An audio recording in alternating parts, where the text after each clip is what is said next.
Bloomberg Audio Studios. Podcasts, radio, news. Bloomberg property reporter Shawna Kwan already knew that one of Hong Kong's biggest real estate developers, New World Development, was in real trouble when she got a tip that she wasn't expecting. When I first heard it, I was super surprised because it seemed to me impossible.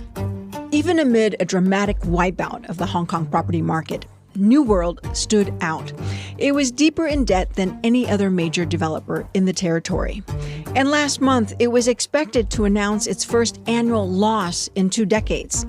But the tip Shawna got wasn't about the company's financials. I got a tip that Adrian Cheng would step down as CEO.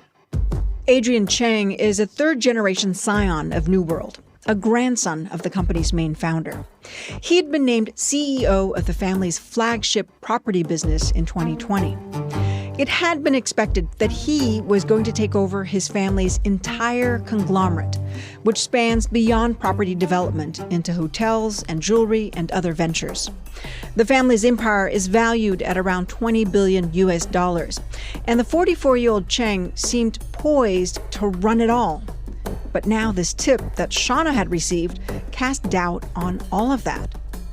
Shawna and Bloomberg consumer reporter Shirley Zhao reached out to their sources, got confirmation that Cheng's departure was imminent, and published their story. It was just really the biggest news in Hong Kong's business world in the past year or so. Everyone was talking about it. Everyone was very surprised. And even when I talked to people who are in the property industry, they were equally surprised because everyone saw Adrian as New World. And then just a day after Bloomberg broke the news, Cheng himself confirmed it. So Adrian said that after much consideration, he decided to devote more time to public service. So that's why he submitted his resignation. The whole speech lasted just a few minutes, and then Cheng handed over the mic to the company's new CEO, Eric Ma Siu Chung, the company's chief operating officer. For the first time in the property group's history, it would be run by someone who wasn't a member of the Cheng family.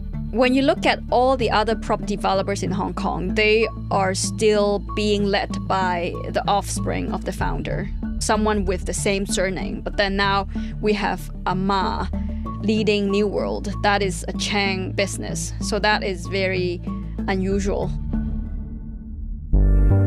Welcome to the Big Take Asia from Bloomberg News. I'm Oanh Ha. Every week, we take you inside some of the world's biggest and most powerful economies and the markets, tycoons, and businesses that drive this ever-shifting region. Today on the show, the succession drama of one of the richest families in Hong Kong. And will other family dynasties follow suit, hiring non-relatives to run their companies? When Adrian Cheng stepped into leadership at New World, he embarked on a number of mega projects. His most famous one was K11 Musea. A decade ago, my team and I had the honor of working with 100 creative powers from all around the world to revitalize this cultural gem. K11 Musea is an ornate art and luxury retail galleria on prime harborfront in Hong Kong. It was part of a $2.6 billion project a decade in the making, and it was a cornerstone of Cheng's vision for New World. What he wanted to do is to incorporate art and cultural elements into these commercial property projects like shopping malls, residential buildings, and offices. Shawna says this approach of melding art with commercial property projects was seen as unnecessary by other real estate developers in the city. Because land and property have been so valuable in the city, as a developer, you literally just have to build something, provide a space, and you can make money. You don't really have to add anything artsy or cultural. So I think he was really taking a step further. And there were other signs that Cheng intended to be a different type of leader for New World. He would wear sneakers quite early in his career, and then over time, his attire would diverge more and more from the usual business type. And in the past few years, he also grew a beard that had been the talk of a town. Just a beard. Yeah, I mean, come on, it's just a beard. But then in Hong Kong's very old money world, it's very unusual. I think it also reflects how different Adrian tries to portray himself as. He's not just another boring executive. He is someone who has taste, who has connection in the art world, who doesn't just care about money. So I think that really differentiates him from the other tycoons in Hong Kong.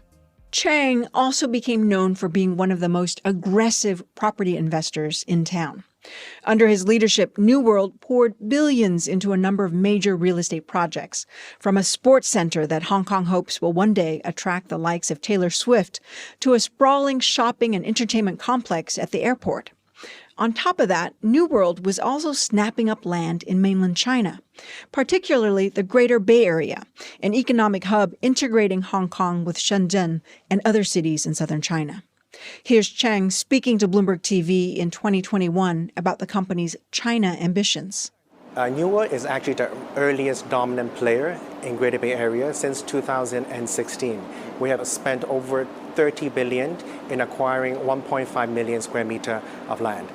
But this building spree in Hong Kong and the company's expansion into mainland China started to look like risky bets for New World as the Hong Kong property market hit a major slump starting in 2019. When the anti-government protests started to take place in Hong Kong and then followed by the pandemic. So overall, the market hasn't been doing so great. $270 billion have been wiped out from the real estate market in the city since 2019. That's according to an analysis by Bloomberg Intelligence. But even among its struggling peers, New World stood out. It had taken on a lot of debt to fund its new projects, and its debt load was getting worrisome. It's by 2022 when the share prices of New World started to underperform its peers, because it's when New World's debt level had raised more and more concerns among investors and as well as analysts. That's also right about the time that China's property market also started to unwind as well and collapse. Yeah, exactly. On top of this, rising interest rates were also hurting the company. The city's base rate had been at its highest level since 2007, before the Hong Kong Monetary Authority lowered it last month. And Cheng says a rate that high was especially problematic for New World. The increasing interest rate, on the one hand, further exacerbated the downturn, and on the other hand, would add interest expense for the company who had the most debt among its major peers. And that was partly because they were expanding so much. Exactly. And all the projects that I just shared needed a lot of money. By the end of June this year, Bloomberg Intelligence said New World's net debt to equity was 92%. That's an important metric of a company's financial leverage, and the company's competitors have posted smaller ratios as low as 18%. After the break, a shock announcement by Adrian's father, Henry Cheng. And could other wealthy Asian families follow New World's lead and put non-family members at the helm of their companies?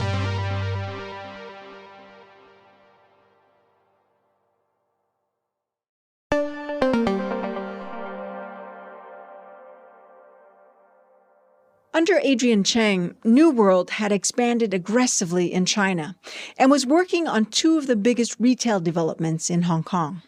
But by 2023, Cheng's strategy came into question as the company's debt load grew while interest rates soared.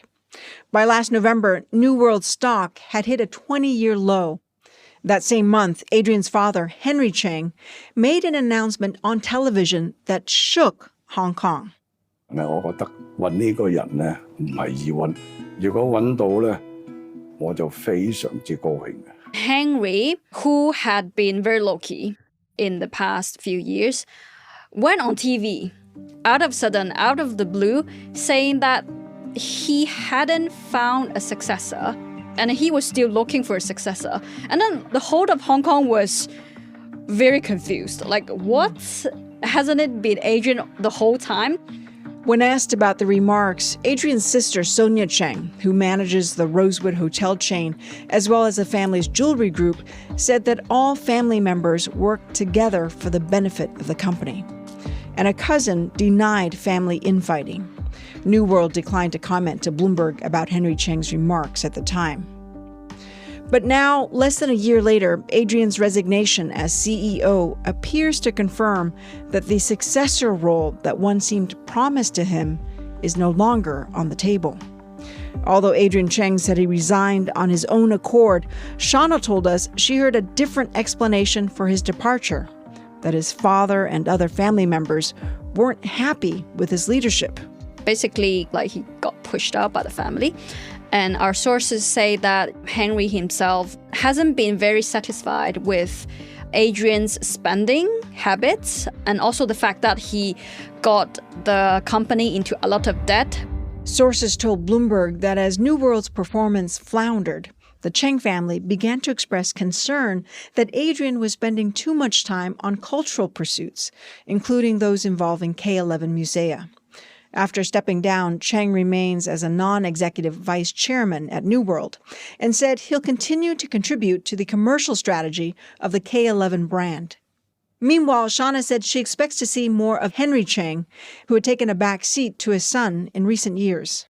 Henry, for the past decade, had been quite low-key. He didn't have a lot of public appearance. Meanwhile, Adrian had become the face of the Cheng family and also New World. And then obviously we see him being more vocal about the family's operation. And what we heard is that Henry has taken a more hands-on role in managing the family's conglomerate. So I wouldn't be surprised if we see Henry more often in public. As for the rest of the family, Henry Cheng's other children run different parts of the family business. So I asked Shawna if one of them could potentially take over as successor. Honestly, we don't know. And from what we see so far, New World looks like it will be controlled or it will be led by someone external of the family. In that same TV interview last year, when the Cheng patriarch said he was still looking for a successor, he'd also said that if there were no suitable candidates among the Chengs, he would consider hiring outside the family. For now, New World is being led by Eric Ma, who was the company's chief operating officer. So could Ma's appointment be a model for other families in the future? Broadly speaking, in terms of family succession, I think if, say, when Eric Ma takes over and then he does a very good job with managing the company, I think it may raise the question to other families that maybe you don't really have to pass your company to your offspring. Maybe it's even better to let someone professional outside family to take care of it. So I think it may open doors to more innovative or different succession plans in Hong Kong and maybe in the region. A smooth succession is paramount for dynasties like New World's in Hong Kong and around the region. Asia's richest clans, whose businesses span everything from real estate to airports to the biggest consumer brands, will hand down $5.8 trillion to the next generation by 2030. That's according to a McKinsey report. Yet there's sometimes divide between the generations over how businesses should be managed and the wealth spent. Shawna says Cheng's fall highlights the problems many third-generation heirs face as more of them take over the reins of family businesses and fortunes. I think in Asia, we see more and more of the third generation really taking control of the family, but then they are the third generation who would very naturally want to do something different. Instead of really taking the same routine or taking the same strategy as their fathers or their grandfathers. So I think that's when problems may arise, because if they want to do something ambitious and they say the external environment doesn't allow it, then they may end up having a lot of trouble, like what we see in New World. This is the Big Take Asia from Bloomberg News. I'm Oanh Ha. This episode was produced by Naomi Ng, Jessica Beck, and Yang Yang. It was mixed by Alex Sugiura and fact-checked by Eddie Duan. It was edited by Caitlin Kenny and Lulu Chen. There was additional reporting by Shirley Zhao. Nicole Beamsterboer is our executive producer. Elizabeth Ponso is our senior editor, and Sage Bauman is Bloomberg's head of podcasts. Please follow and review the Big Take Asia wherever you listen to podcasts. It really helps new listeners find the show. See you next time.